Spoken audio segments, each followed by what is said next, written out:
Hello students. आज अपने 12th RBSC biology का चैप्टर नंबर 7 करेंगे वाष्पोत्सर्जन ट्रांसपीरेशन। सबसे पहले अपने इसकी डेफिनेशन देखते हैं कि वाष्पोत्सर्जन होता क्या है, ट्रांसपीरेशन होता क्या है। देखो, नाम से ही पता लग रहा है वाष्पोत्सर्जन मतलब वाष्प के रूप में उत्सर्जन होना। तो देखिए, पौधे के जो वायवीय भाग होते हैं, एरियल पार्ट होते हैं, जैसे उसका तना हुआ, पत्ती हुई या उस पर जो फल लगते हैं, उनके द्वारा जल का वाष्प के रूप में हानि होना क्या कहलाता है? वाष्पोत्सर्जन या ट्रांसपीरेशन कहलाता है। ये वाष्पोत्सर्जन जो है आगे 3 प्रकार का हो सकता है। इसके टाइप देखें तो अपने फर्स्ट जो है वो रंध्रीय हो सकता है, स्टोमेटल। स्टोमेटल क्या होते हैं? स्टोमेटा क्या होते हैं कि जो पत्ती की सतह होती है, ऊपरी या निचली सतह पर छोटे छोटे पोर्स पाए जाते हैं वहाँ पर, जिनको रंध्र या स्टोमेटा बोलते हैं। इसकी स्ट्रक्चर भी अपने आगे पढ़ेंगे। सेकंड जो है वो है उपत्वचीय वाष्पोत्सर्जन। मरुद्भिद पादप जो होते हैं, जीरोफाइटिक जो प्लांट होते हैं, उनकी पत्तियों पर क्यूटिकल की एक परत पाई जाती है, जिसको अगर उसके द्वारा वाष्पोत्सर्जन होगा तो उसको उपत्वचीय या क्यूटिकुलर वाष्पोत्सर्जन कहते हैं। थर्ड जो है वातरंध्रीय वाष्पोत्सर्जन, लेंटिक्युलर ट्रांसपीरेशन। तो पौधों में तनों पर जो कोमल तने होते हैं उनके या उनके फलों पर छोटे छोटे छिद्र पाए जाते हैं, पोर लाइक स्ट्रक्चर प्रेजेंट होती हैं, उनको वातरंध्र कहा जाता है। और अगर उनके द्वारा वाष्पोत्सर्जन होता है तो उसको वातरंध्रीय वाष्पोत्सर्जन कहते हैं। इनको अपने आगे डिटेल में पढ़ते हैं। वाष्पोत्सर्जन के प्रकार, तो ये 3 प्रकार है अपने पास। पहला जो है वो है रंध्रीय वाष्पोत्सर्जन। तो देखिए, पत्तियां वाष्पोत्सर्जन के प्रमुख अंग हैं। पत्तियों की सतह पर रंध्र उपस्थित होते हैं, स्टोमेटा पाए जाते हैं, जिनसे रंध्रीय वाष्पोत्सर्जन होता है।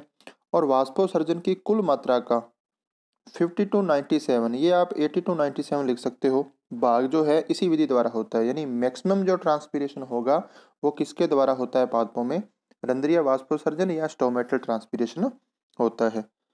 नेक्स्ट जो है उपत्वचीय वाष्पोत्सर्जन, ये बताया था अभी आपको कि जो जीरोफाइटिक प्लांट होते हैं, मरुद्भिद पादप होते हैं, उनकी पत्तियां जो हैं वो उपत्वचा यानी उनके एपिडर्मिस के बाहर उपत्वचा या क्यूटिकल से ढकी होती है। ये क्यूटिकल जो है ये जल के प्रति अपारगम्य होती है, यानी अपने में से जल को जाने नहीं देती। लेकिन कुछ स्थानों पर ये क्यूटिकल की जो परत है वो पतली होती है, और पतली होने के कारण वहाँ पर छोटे छोटे जो पोर्स बन जाते हैं, जिनके कारण वहाँ से जल जो है उसकी वाष्प के रूप में हानि होती रहती है। तो इस प्रकार का जो वाष्पोत्सर्जन है उसको बोलते हैं क्यूटिकुलर वाष्पोत्सर्जन ट्रांसपीरेशन। और वाष्पोत्सर्जन की कुल मात्रा का 3 से 10% जो है वो इस तरीके से होता है, क्यूटिकुलर ट्रांसपीरेशन होता है। तो अधिकांश मरुद्भिद पादपों की परनें उपत्वचा या क्यूटिकल से ढकी रहती है। क्यूटिकल सामान्यतः जल के प्रति अपारगम्य होती है। कुछ स्थानों पर यह बहुत पतली या टूटी होती है, जहां से जल की वाष्प के रूप में थोड़ी मात्रा में हानि होती है। तो इसे क्या बोलते हैं? अपने क्यूटिक्यूलर वाष्पोत्सर्जन कहते हैं। नेक्स्ट जो थर्ड टाइप था अपना वातरंध्रीय वाष्पोत्सर्जन। तो सबसे पहले तो अपने को यह पता होना चाहिए कि वातरंध्र क्या होते हैं। मैंने आपको बताया था अभी कि कुछ जो स्तंभ हैं उन पर या कुछ फलों पर उनकी सतह पर छोटे छोटे पोर लाइक स्ट्रक्चर्स होती हैं, छिद्र होते हैं, जिनको क्या बोलते हैं? वातरंध्र या लेंटिकल्स कहते हैं। और अगर इनसे जल वाष्प के रूप में बाहर निकलता है तो इस तरह का वाष्पोत्सर्जन जो है वो क्या कहलाता है? वातरंध्रीय वाष्पोत्सर्जन या लेंटिक्युलर ट्रांसपीरेशन कहलाता है। और ये कुल वाष्पोत्सर्जन का सिर्फ कितने प्रतिशत होता है? 0.1% होता है। यानी सबसे कम जो ट्रांसपीरेशन है वो ऐसे होता है। तो देखिए, काष्ठीय स्तंभों में कुछ फलों की सतह पर छोटे छोटे छिद्र होते हैं, जिनको लेंटिकल्स कहते हैं। कुछ वातावरणीय दिशाओं में वातरंध्रों से भी जल वाष्प निकलती है, जिसको वातरंध्रीय वाष्पोत्सर्जन कहा जाता है। ओके स्टूडेंट्स, तो ये थे definition of transpiration and types of transpiration. Next अपना जो अब इसमें टॉपिक आता है वो आता है स्टोमेटल ट्रांसपीरेशन, रंध्रीय वाष्पोत्सर्जन। तो रंध्रीय वाष्पोत्सर्जन में भी अपने देखा कि वाष्पोत्सर्जन अगर रंध्रों द्वारा हो, स्टोमेटा द्वारा हो, जो पत्तियों की ऊपरी या निचली सतह पर या दोनों सतह पर उपस्थित हो सकते हैं, तो उसको अपने रंध्रीय वाष्पोत्सर्जन कहते हैं। अब रंध्रीय वाष्पोत्सर्जन को समझने से पहले अपने को पत्ती और रंध्र की संरचना के बारे में पता होना चाहिए।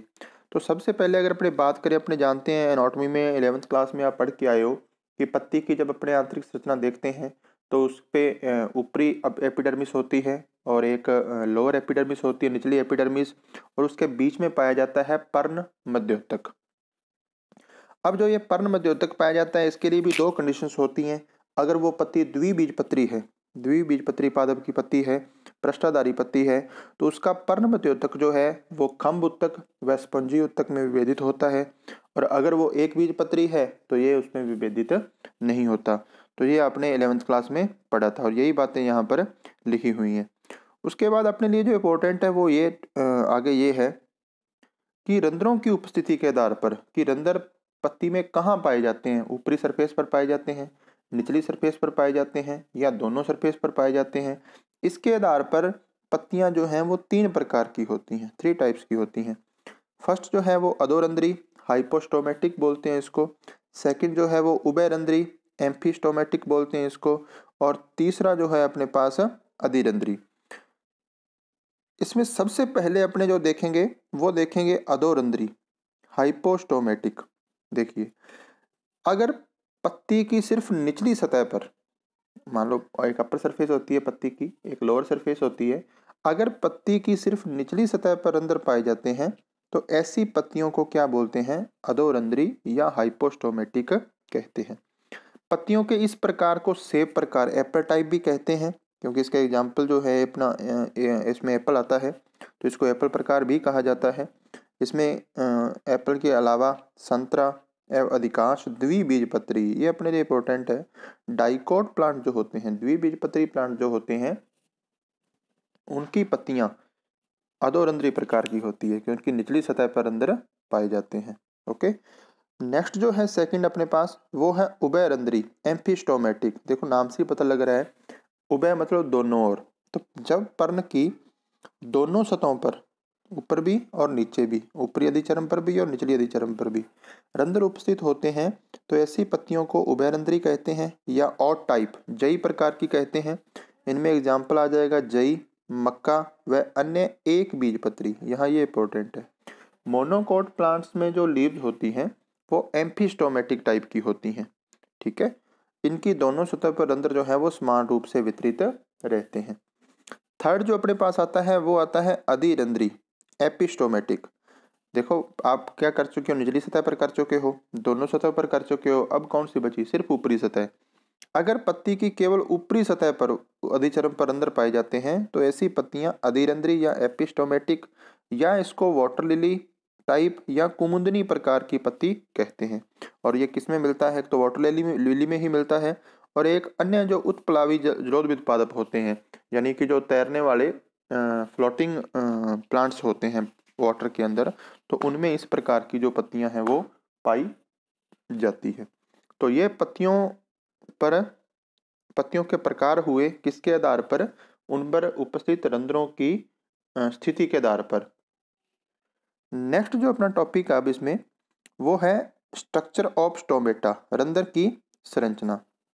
देखिए रंध्र की संरचना जो है ये अपने 11th क्लास में भी आपने पढ़ा हुआ टॉपिक है, तो इसको अपने फिर से एक बार जो है अभी डिस्कस करेंगे। सबसे पहले अपने इसकी जो स्ट्रक्चर है रंध्रों की वो देखते हैं थ्योरी पढ़ने से पहले। देखिए ये रंध्र है, ये खुला हुआ रंध्र है और ये जो है ये बंद रंध्र दिखाया गया है यहाँ पर। अब यहाँ से अपने देखते हैं कि ये कैसी इसकी स्ट्रक्चर होती है और कैसे रंध्र की जो ये मूवमेंट है खुलने और बंद होने की, ये किस कारण से होती है। देखिए रंध्र जो है ये दो बीन शेप्ड या उसको बोलते हैं वृक्काकार कोशिकाओं से घिरी हुई संरचना होती है। ये आपको जो दो सेल्स दिखाई दे रही हैं, एक वाली ये और एक ये, तो इन दो से घिरी हुई संरचना ये जो है इसको कहा जाता है रंध्र। इन सेल्स को कहा जाता है दोनों को द्वार कोशिकाएं, गार्ड सेल्स बोलते हैं इनको। इन गार्ड सेल्स के बाहर भी कुछ कोशिकाएं उपस्थित होती हैं, इनको सहायक कोशिकाएं कहा जाता है। गार्ड कोशिकाओं में खास बात यह है कि इनके अंदर पर्णहरित क्लोरोफिल जो है वो प्रेजेंट होता है, यानी यहाँ पर प्रकाश संश्लेषण जो है वो हो सकता है, जबकि सहायक कोशिकाओं में प्रकाश संश्लेषण नहीं होता क्योंकि यहाँ पर क्लोरोफिल जो है वो एब्सेंट होता है। दूसरी बात अपने को यहाँ पर इनके बारे में ये याद रखनी है, ये जो आपको गार्ड सेल्स दिखाई दे रही हैं इनकी दो तरह की भित्तियाँ हैं। ये जो बाहर की ओर बीती है ये वाली, ये पतली होती है, थिन होती है। जबकि जो आंतरिक बीती है ये वाली, ये कैसी होती है, ये मोटी होती है, थिक होती है। और ये जो मोटी बीती और बाहर की ओर पतली बीती जो है, ये रंध्रों के खुलने व बंद होने में इनकी क्या करती है, सहायता करती है। वो अपने आगे कुछ इससे रिलेटेड थेरीज भी हैं, और वो जो थेरीज हैं वो मेनली इसी बात पर डिपेंड है कि कब वाटर जो है वो इन द्वार कोशिकाओं में प्रवेश करेगा और कैसे जो है वो वाटर इन द्वार कोशिकाओं से बाहर जो सहायक कोशिकाएं हैं उनमें चला जाएगा। फिर भी यहाँ पर अपने थोड़ा सा डिस्कस करते हैं कि जब सहायक कोशिकाओं से, अब वाटर अंदर क्यों गया ये तो अपने आगे थ्योरीज में पढ़ेंगे। जब सहायक कोशिकाओं से जल इनके अंदर प्रवेश करता है और प्रवेश करने से ये कोशिकाएं, क्योंकि जब आपको पता है किसी भी कोशिका में एंडोस्मोसिस होता है, अंतःप्रासरण होता है, तो कोशिका जो है उससे सफेद हो जाती है, फूल जाती है। और जैसे ये कोशिकाएं फूलती हैं तो क्योंकि बाहर वाली जो परत है, बाहर वाली जो इसकी भित्ति है वो पतली है, तो वो बाहर की ओर खींचती है, और बाहर की ओर खींचेगी इसके कारण तो बीच में इसके जो पोर लाइक स्ट्रक्चर की फॉर्मेशन होती है, तो इसको कहा जाता है स्टोमेटल पोर या रंध्र। तो जब जल में अंदर प्रवेश करेगा तो ये रंध्र जो है वो खुल जाते हैं। जबकि दूसरी कंडीशन में जब इनमें एक्जोस्मोसिस होगा, यानी जल जो है वो गार्ड सेल से किस में चला जाएगा, सहायक कोशिकाओं में चला जाएगा, तो फिर जो इनकी आंतरिक भित्ति है जो कैसी थी, थिक थी, उन पर दाब डलेगा, दबाव डलेगा, और दाब डलने के कारण वो एक दूसरे के क्या आ जाएंगी, पास आ जाएंगी, जिससे बीच का जो स्टोमेटल पोर था वो क्या हो जाएगा, बंद हो जाएगा, और इसके कारण रंध्र जो है वो बंद हो जाते हैं। तो इसको अपने थ्योरी में देखते हैं, इसकी पहले तो इसका डिस्क्रिप्शन देखते हैं इसकी संरचना का, उसके बाद अपने इसके स्टोमेटल मूवमेंट की जो थ्योरीज हैं वो डिस्कस करेंगे। देखिए, सबसे पहला रंध्र की संरचना, जैसा जैसी बातें बताएगी आपको वैसी वैसी इसमें लिखी हुई हैं, इनको आपको पॉइंट बना के नोटबुक पर अपने लिखना है। अधिकांश पौधों में प्रत्येक रंध्र जो है वो दो वृक्काकार कोशिकाओं से बना होता है, जिनको क्या बोलते हैं, द्वार कोशिकाएं कहते हैं। द्वार कोशिकाएं इस प्रकार से व्यवस्थित होती हैं कि इनके बीच एक छिद्र बनता है, जिसको क्या बोलते हैं, स्टोमेटल पोर कहते हैं। द्वार कोशिकाओं की भीतरी भित्ति जो रंध्रीय छिद्र की ओर होती है वो तो मोटी होती है, और जो बाहर की ओर भित्तियां होती हैं वो कैसी होती हैं, पतली होती हैं। और इन्हीं के कारण द्वार कोशिकाएं जब सफेद या फूली हुई होती है तो रंध्र खुल जाते हैं, और जब स्लथ अथवा पिचकी हुई फ्लैशिड होती है तो रंध्र बंद हो जाते हैं।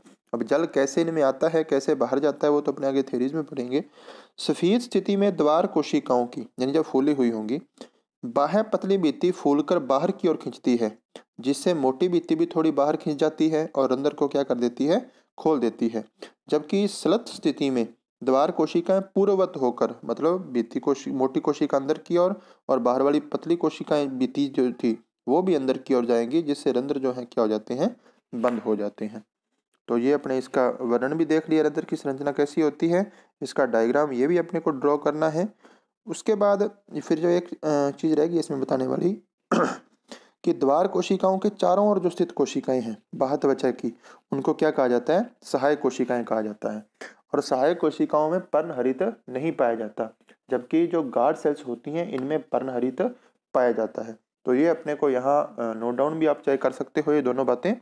उसके बाद पत्तियों में रंध्रों की जो संख्या है वो प्रति वर्ग सेंटीमीटर 100 से लेकर 60,000 हो सकती है। तो इसमें काफ़ी जो है वो वेरिएशन है इसमें, तो 100 से लेकर क्या हो सकती है, 60,000 तक इनकी संख्या प्रति वर्ग सेंटीमीटर हो सकती है। नेक्स्ट जो अपना टॉपिक आता है वो आता है रंध्र की क्रियाविधि, रंध्र गति की क्रियाविधि, यानी स्टोमेटा जो है वो कैसे ओपन होते हैं और कैसे क्लोज होते हैं। इनमें अपने को टोटल 3 थ्योरीज पढ़नी है। फर्स्ट जो अपने डिस्कस करेंगे इसमें वो है स्टार शुगर हाइपोथेसिस, जो जेडी सायरे ने दी थी। सेकंड जो थ्योरी है वो अपने स्टीवार्ड हाइपोथेसिस पढ़ेंगे। ये दोनों थ्योरी जो है ये आज की अपनी इसी वीडियो में डिस्कस करेंगे। उसके बाद एक K+ आयन थ्योरी है तीसरी, वो अपने नेक्स्ट वीडियो में डिस्कस करेंगे। देखिए, फर्स्ट जो थ्योरी है वो है मांड शर्करा परिकल्पना, स्टार्च शुगर हाइपोथेसिस। ये पहले बता दिया, किसने दी थी, गिवन बाय जेडी सायरे। और इसके साथ ही एक और भी साइंटिस्ट था लॉयड, उसका भी इसमें रोल था। तो अब अपने पहली बात तो सभी जानते हैं कि जो प्लांट सेल्स होती हैं उनमें जो स्टोर्ड फूड होता है, संग्रहित भोजन होता है, वो किस रूप में होता है भाई? स्टार्च या मांड के रूप में होता है। अब ये थ्योरी कहती क्या है? ये कहते हैं कि जब दिन का टाइम होता है, in day time, guard cells में CO2 की कमी हो जाती है। क्यों हुई ये कमी? क्योंकि दिन के समय गार्ड सेल्स में पर्णहरित की उपस्थिति होने के कारण क्या होता है? फोटोसिंथेसिस होता है, प्रकाश संश्लेषण होता है। और प्रकाश संश्लेषण में आप सभी को पता है CO2 का यूज किया जाता है। आपने रिएक्शन पढ़ी होगी वो 6CO2 + 12H2O। ठीक है, तो जब CO2 की कमी हुई तो गार्ड सेल्स में CO2 की कमी होने के कारण pH जो है वो इंक्रीज हो जाती है। अब pH इंक्रीज क्यों हुई? क्योंकि CO2 जो है वो एसिडिक नेचर की होती है, अम्लीय प्रकृति की होती है। और जब अम्लीय प्रकृति कम हो रही है तो इसका मतलब क्षारीय प्रकृति जो है वो बढ़ रही है।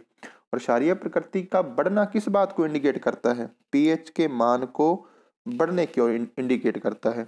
और यहाँ की जो pH है वो लगभग इसके यूज होने के कारण 7.5 से कितनी हो जाती है? 8.0 हो जाती है।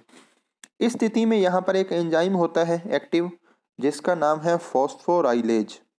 ये फॉस्फोराइलेज पीएच बेस्ड एंजाइम है। ये अलग अलग पीएच पर अलग अलग तरीके से काम करता है। जब यहाँ पीएच 7.5 to 8.0 होगी तो ये फॉस्फोराइलेज एंजाइम क्या करेगा? ये जो वहाँ पर स्टोर्ड फूड है, किस फॉर्म में? स्टार्च की फॉर्म में। ये स्टार्च जो है ये वाटर के अंदर अविलय होती है, वाटर के अंदर घुलनशील नहीं होती है। ये स्टार्च को ग्लूकोज 1 फॉस्फेट में कन्वर्ट कर देगा। कौन सा एंजाइम? फॉस्फोराइलेज। जैसे ही ग्लूकोज 1 फॉस्फेट बना और ये ग्लूकोज 1 फॉस्फेट जो है ये सॉल्युबल इन वाटर यानी जल में क्या होता है? विलयशील होता है। तो जो द्वार कोशिकाओं के पास जल की मात्रा होगी उसमें ये ग्लूकोज 1 फॉस्फेट जो है वो विलय हो जाता है। अब जब आप विलायक के अंदर विलय को मिक्स करते हो तो आपको पता है विलयन बनता है। और विलयन जब बनेगा तो उसकी सांद्रता बढ़ेगी। पहले के मुकाबले उसकी सांद्रता क्या हुई है? बढ़ी है। और सांद्रता बढ़ने के कारण जो DPD है, डिमांड ऑफ वाटर थी, जिसको अपन डिफ्यूजन प्रेशर डेफिशिएट, वो भी गार्ड सेल्स में क्या हो जाती है? इंक्रीज हो जाती है। किसके मुकाबले? जो बाहर वाली सहायक कोशिकाएं हैं उनके मुकाबले। तो सहायक कोशिकाओं के पास तो विलायक ही पड़ा है, उनमें तो किसी प्रकार का कोई विलय जो है वो मिक्स ही नहीं हुआ। जबकि अंदर जो गार्ड सेल्स थी उनमें विलय मिक्स होने के कारण वो अधिक सांद्र हो गया। और आपको पता है अकॉर्डिंग टू प्रासरण, विलायक के अणु कम सांद्रता से विलयन की कम सांद्रता से विलयन की अधिक सांद्रता की ओर गति करते हैं। और जैसे DPD इंक्रीज हुई गार्ड सेल्स की तो उसके बाद सहायक कोशिकाओं से विलायक के अणु गार्ड सेल्स में प्रवेश कर जाते हैं। और गार्ड सेल्स में प्रवेश किया तो इस प्रोसेस को क्या बोलते हैं? अंतः प्रासरण कहा जाता है। देखिए जैसे अपने पास ये जो थी दो वो गार्ड सेल्स थी, ऊपर अपने डायग्राम के थ्रू ही देख लेते हैं इसको। ये रही, ये गार्ड सेल्स थी और ये जो थी ये सहायक कोशिकाएं थी। तो गार्ड सेल्स में CO2 जैसे यूज होने लगी तो यहाँ पर क्या हुआ? एसिडिक जो मीडियम था वो कम होने लगा, मतलब pH इंक्रीज होने लगी। अब pH यहाँ पर इंक्रीज होने लगी तो उसके कारण एक एंजाइम जिसका नाम है फॉस्फोराइलेज, वो यहाँ पर स्टोर्ड फूड स्टार्च को बदल देता है ग्लूकोज 1 फॉस्फेट के अंदर। और जैसे ही यहाँ पर ग्लूकोज 1 फॉस्फेट बना तो वो वाटर के अंदर क्या हो जाएगा? विलय हो जाएगा। जिससे यहाँ विलयन की सांद्रता वो ज़्यादा हो जाएगी, किसके मुकाबले? सहायक कोशिकाओं से। और प्रासरण क्या कहता है? विलायक के अणु, ये इन दोनों के बीच की जो मेम्ब्रेन है भित्ति, ये SPM सेमी परमीबल मेम्ब्रेन की तरह काम करेगी। और विलायक के अणु यहाँ से इधर क्या कर जाएंगे? प्रवेश कर जाएंगे। यानी कौन सी प्रक्रिया हो गई? एंडोस्मोसिस, अंतःप्रासरण हो गया। और अंतःप्रासरण होने के कारण जब जल के अणु यहाँ आएंगे तो ये कोशिकाएं जो हैं दोनों, इधर भी ऐसा ही हो रहा होगा, तो ये कोशिकाएं जो है ये स्फीत हो जाएंगी, फूल जाएंगी। और फूलने के कारण जो स्टोमेटा है वो क्या हो जाएंगे? खुल जाएंगे। अभी बताया था कि जब इनमें जल प्रवेश करता है तो बाहर की भित्ति बाहर की ओर खींचती है, जिसे मोटी भित्ति भी बाहर की ओर खींचेगी, जिनके बीच में ये पोर जो है स्टोमेटा जो है वो ओपन हो जाते हैं। तो दिन के समय जो स्टोमेटा ओपन होते हैं उसका कारण जो है वो JD सायरे ने ये बताया। ओके स्टूडेंट्स, गार्ड सेल्स जो है स्फीत हो जाती हैं, स्टोमेटा क्या हो जाते हैं? ओपन हो जाते हैं। अब नाइट में इसका अपोजिट प्रोसेस होगा। नाइट में ये कहता कि गार्ड सेल्स में CO2 की वृद्धि हो जाएगी। क्यों? क्योंकि फोटोसिंथेसिस जो है वो बंद हो जाता है। तो जो CO2 उनके पास गई है गार्ड सेल्स के पास, वो एज इट वहीं की वहीं पड़ी है। और गार्ड सेल्स में CO2 की इंक्रीज होने के कारण pH जो है वो डिक्रीज हो जाएगी। और pH डिक्रीज इसलिए हो जाएगी क्योंकि CO2 कैसी नेचर की होती है? एसिडिक नेचर की। और जब एसिडिक नेचर बढ़ेगी तो इसका मतलब pH की वैल्यू जो है वो क्या हो रही है? कम हो रही है। और pH की वैल्यू अबाउट कितनी हो जाती है? 5.0। मैंने आपको बताया था कि जो फॉस्फोराइलेज एंजाइम है वो pH बेस्ड एंजाइम है, pH के अकॉर्डिंग फंक्शन कर रहा है यहाँ पर। तो जब उसकी pH 5.0 हो जाएगी तो ये फॉस्फोराइलेज ग्लूकोज 1 फॉस्फेट को वापिस कन्वर्ट कर देगा किसके अंदर? स्टार्च के अंदर। और स्टार्च जो है वो कैसा होता है भाई? अविलय है वाटर के अंदर। और जैसे ये अविलय है वाटर के अंदर, पानी में घुलेगा नहीं, तो गार्ड सेल्स की जो DPD पहले इंक्रीज हुई थी, इसके विलय होने के कारण वो अब वापिस से क्या हो जाएगी? डिक्रीज हो जाएगी। और डिक्रीज होने के कारण गार्ड सेल्स से जल के अणु, विलायक के अणु SPM के थ्रू कौन सी सेल्स में? जो सहायक कोशिकाएं थी, सबसाइडियरी सेल्स जो है, उनके अंदर क्या कर जाएंगे? प्रवेश कर जाएंगे। यानी कौन सी प्रक्रिया हो जाएगी? एक्जोस्मोसिस हो जाएगा, बहिःप्रासरण हो जाएगा। और बहिःप्रासरण होने के कारण गार्ड सेल्स जो हैं वो फ्लैसिड हो जाएंगी, यानी कि जो मोटी बीतियां हैं दोनों पास पास आ जाएंगी गार्ड सेल्स की, और स्टोमेटा क्या हो जाते हैं? बंद हो जाते हैं। तो ये थ्योरी थी JD सायरे द्वारा दी गई स्टार्च शुगर हाइपोथेसिस। ठीक है, तो ये आपको अच्छी तरीके से ऐसे ही एज इट जो अपने ड्रॉ किया हुआ है ऐसे ही याद होना चाहिए। उसके बाद सायरे व लॉयड ने बताया कि गार्ड सेल्स में जो है वो स्टार्च पाया जाता है। तो ये भी एक नोट लिखा हुआ है, ये अपने देखना है। नेक्स्ट अपने पास सेकंड जो थ्योरी आती है वो आती है स्टीवर्ड हाइपोथेसिस, स्टीवर्ड परिकल्पना। देखिए, स्टीवर्ड ने जो JD सायरे की परिकल्पना थी उसी को ही आगे बढ़ाया था, सेम एज इट ही बाकी चीजें अपने को। जब आपको सिर्फ इतना नहीं राइट डाउन करना, मैं आपको बताऊंगा कि आप कैसे करोगे। तो उसने JD सायरे की परिकल्पना को ही आगे बढ़ाया। उसमें और इसमें फर्क क्या था वो देखिए।